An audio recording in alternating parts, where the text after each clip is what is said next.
তো দাদা ভাই আমাদের স্কুটি প্লেজার গাড়িটা রেডি হয়ে গেছে। দেখো আমরা চাকা ফাঁকা সব সেটিং করেছি, সম্পূর্ণভাবে সেটিং করা আমাদের হয়ে গেছে। আমাদের গাড়ি কমপ্লিট হয়ে গেছে। এবার আমরা স্টার্ট করব। এটা অন করছি, সেলভার করছি। দাদা ভাই গাড়ি আমাদের স্টার্ট হয়ে গেছে, কোনো অসুবিধা না, এবং যা প্রবলেম ছিল সাকসেস হয়ে গেছে। তো দাদা বাইক হসপিটাল চ্যানেলে সবাইকে স্বাগতম। আমি বিধান মাহাতো, তোমরা দেখছো বাইক হসপিটাল ইউটিউব চ্যানেল। দাদা ভাই এটা প্লেজার 125 সিসি। তো দেখো আমরা দেখাচ্ছি কিলোমিটার, দেখো 34,215 কিলোমিটার চলেছে। গাড়িটার সমস্যা হচ্ছিল, আমি দেখাচ্ছি। দেখো সম্পূর্ণভাবে খুলেছি। আমাদের যেখানে যেটা এটা ফ্যানবেল থাকে, গাড়িটা রাস্তাতে ফাঁসি গেছিলো, তো কাস্টমার রাস্তা দিয়ে পড়েছিল। তো আমরা গাড়ি টচিং করে নিয়ে এলাম এবং সম্পূর্ণভাবে খুললাম। তো আমাদের এখানে একটা ব্যারিংটা থাকে 6004, আমি ওই সাইড থেকে দেখাচ্ছি। তো এখানে যে শেপটা থাকে, যেটা আমাদের ক্লাচ বাড়িতে লাগানো থাকে, শেপটা পুরো প্লে হয়ে গেছিলো। প্লে মানে কীরকম, ব্যারিংটা ভেঙে যাওয়ার জন্য অনেক ঢক হয়ে গেছিলো এবং পিক আপ গাড়ি নিচ্ছিল না, বেলটা ফাঁসে যাচ্ছিলো। তো আমরা দেখাচ্ছি ওই সাইডটা, আমরা ব্যারিংটা খুলেছি। 62 ব্যারিং জায়গা লাগবে, এবং আমাদের যে এক্সেল, যেটা চাকার এক্সেলটা আছে, ওই এক্সেলটাতে 6004 ব্যারিংটা লাগবে। তো আমরা দেখলে ওইদিকে ব্যারিংটাও পুরো ঢক হয়ে গেছে এবং ওই সাইডে ব্যারিংটাও ঢক হয়ে গেছে।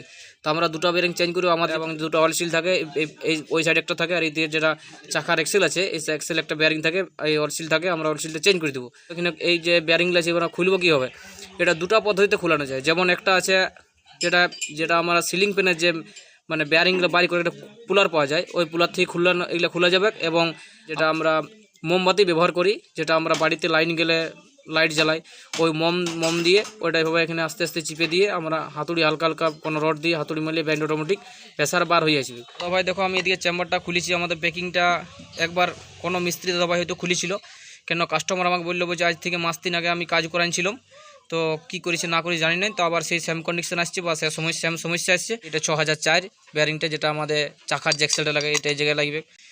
আর যেটা এই ব্যারিংটা আছে 62.3 ক্লাস যে এক্সেলটা থাকে, ওই এক্সেলটা এই ব্যারিংটা লাগবে ওই সাইডের চেম্বারটাতে। তো আমরা এটা ব্যবহার করবো। যেটা যে এখানে যে আমাদের চাকার পেছন যে চেম্বারটা আছে, যে আমাদের ব্যারিংগুলো আছে, আমরা কীভাবে বাইর করবো। তো আমরা এই জায়গা থেকে এটা সিলিং ফ্যানের যে ব্যারিং বাইর করে, এটা টুল বটে। দেখো এইভাবে আমরা এটা ব্যারিংটা বাইর করলাম। এটা দেখো সম্পূর্ণ ঢক হয়ে গেছে। এভাবে টুল দিয়ে আমরা এভাবে সবার প্রথম এটা আমরা এবার সেটিং করবো। সিলিং ফ্যানে যে ব্যারিং বাইর করে সেই পুরোটা আমরা ব্যবহার করছি বা টুলটা ব্যবহার করছি। তো একটা দেখো ব্যারিং আমরা বাইর করলাম, ব্যারিংটা সম্পূর্ণভাবে খারাপ হয়ে গেছে। এবং এই যে ব্যারিংটা আছে, এই ব্যারিংটা আমরা এটা আশা করি এই ব্যারিংটা ঠিক আছে, এটা চেঞ্জ করার দরকার নাই। তাহলে আমরা এই ব্যারিংটা ডিস্টার্ব ছিল, তাই চেঞ্জ করলাম। এখানে দেখো এই যে আমাদের এই ব্যারিংটা দেখো, এই যেমন এই ব্যারিংটা এটাও ঠিক আছে, এই ব্যারিংটাও ঠিক আছে। তো এই ব্যারিংটা আমরা চেঞ্জ করবো না, খালি ওই টুলটার সাহায্যে আমরা ব্যারিংগুলা বাইর করলাম। দেখো একটা লক সিস্টেম আছে এবং একটা পাতি সিস্টেম আছে। দেখো এই পাতিটা আমরা দিয়ে দিলে, এখানে এটা দিয়ে দিলেই আমাদের ব্যারিংটা ধরে নিয়েছে এবং টানলে আস্তে আস্তে ঘুরালে বার হয়েছে। তো আমাদের ব্যারিং বার করা হয়ে গেছে, এবার আমরা ব্যারিংগুলো সেটিং করবো, তারপর আমরা ফিটিং করবো।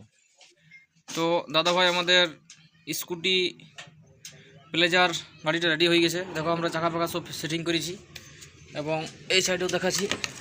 দেখো সম্পূর্ণভাবে সেটিং করা আমাদের হয়ে গেছে। জল জন্য গরম কারণে হয়তো জল ঢুকে গেছিলো, বা অনেকদিন এই অয়েলটা চেঞ্জ না করার জন্য হয়ে গেছিলো, ওগুলো ফ্রেশ করে আমরা পরিষ্কার করে ধুলাম, তারপর আমরা ফিটিং করলাম। তো আমাদের ফিটিং হয়ে গেছে দেখো।